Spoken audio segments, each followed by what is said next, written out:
Telugu Desam party కార్యాలయంలో గురజాల నియోజకవర్గంలోని మసీదుల్లో నమాజు చదివించే ఇమాం మౌజన్లు ఎప్పటి నుంచో ఆగిపోయిన తమ గౌరవ వేతనాలు మైనారిటీల ఆత్మీయ బంధువు ఎరపతినేని శ్రీనివాసరావు ప్రత్యేక శ్రద్ధ తీసుకుని రావడానికి కృషి చేసినందుకు కృతజ్ఞతగా గురజాల శాసనసభ్యులు ఎరపతినేని శ్రీనివాసరావుని ముస్లిం సాంప్రదాయమైన చౌకాం టోపీతో సత్కరించి ముఖ్యమంత్రి నారా చంద్రబాబు నాయుడు గారికి కూటమి ప్రభుత్వానికి కృతజ్ఞతలు తెలుపుతూ ప్రత్యేక దువా చేసి ధన్యవాదాలు తెలియజేశారు.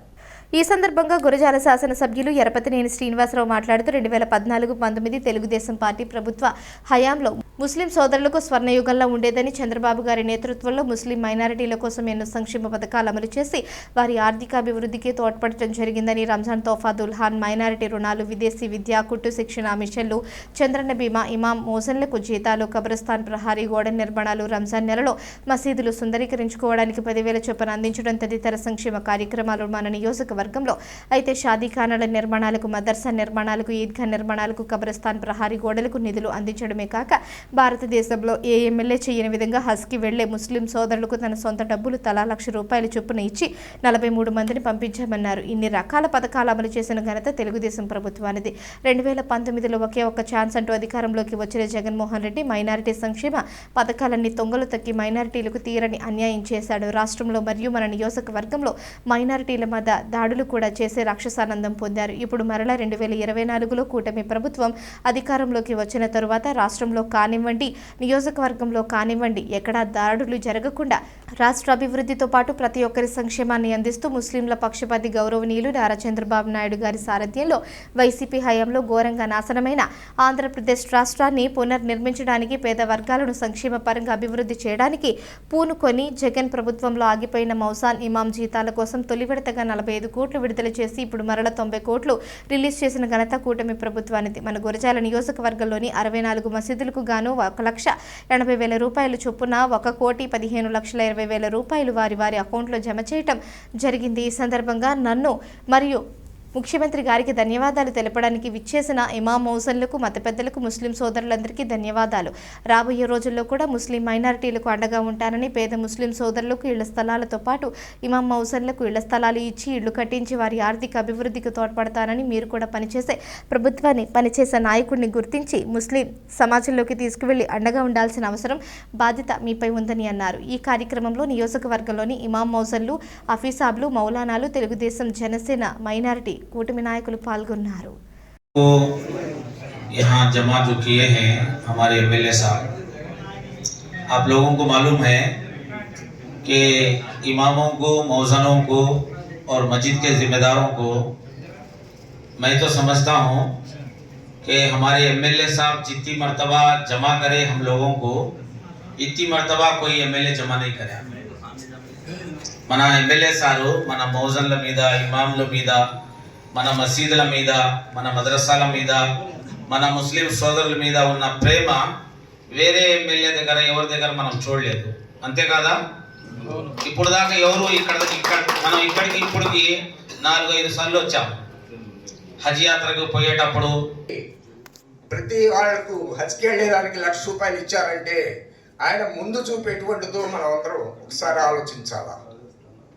అందుకని సోదరులారా, వారికి మన ముస్లింస్ తరఫున కృతజ్ఞతలు చెప్పాల్సిన అవసరం ఎంతైనా ఉంది.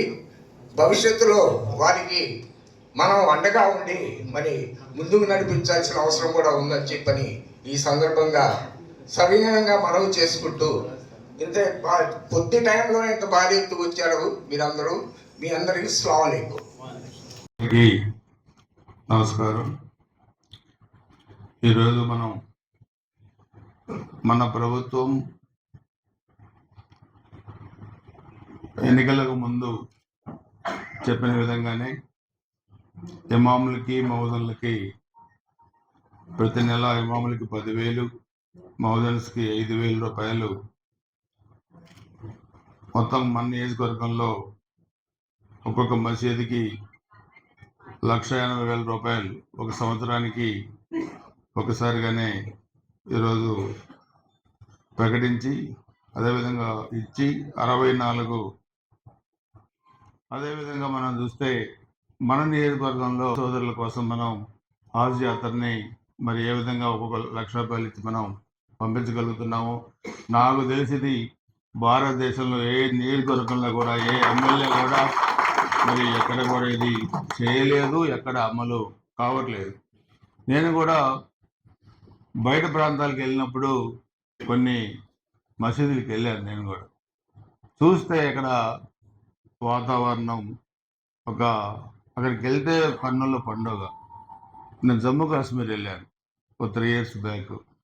ఆ రోజు మన అబ్దుల్లా కూడా చెప్పకుండా ప్లాన్ చేసి అవి కూడా తప్పకుండా చేస్తానని చెప్పి కూడా అందరూ కూడా నేను తెలియజేస్తున్నాను. అదేవిధంగా ఈరోజు మనం గ్రామాలపాటికి కూడా 25 లక్షలు దాన్ని కూడా సాహితీకరణకి ఇచ్చాం. అవన్నీ కూడా మనం నిధులు కేటాయించాం. నేను మీ అందరికీ చెప్పగలిగేది, ఒక ప్రభుత్వం పేద ప్రజానీకానికి ఏ విధంగా మనం పనులు చేస్తూ ఉంది. నేను అబ్దుల్లాని మన వాళ్ళు అన్నాను, మన వాళ్ళని ఇట్లా పిలవటం కాదు, బ్రహ్మాండం మంచి భోజనం పెట్టి పిలవాలా. అందుకని ఇంకోసారి నెలాఖరులోపు పిలుద్దాం వాళ్ళని. పైనుంచి మన పెద్దవాళ్ళని కూడా ఒక 45 నాయకులను మళ్ళీ పిలుచుకొని ఒక మంచి కార్యక్రమాన్ని నెలాఖరులో పెట్టుకుందాం అని చెప్పి కూడా చెప్పాను.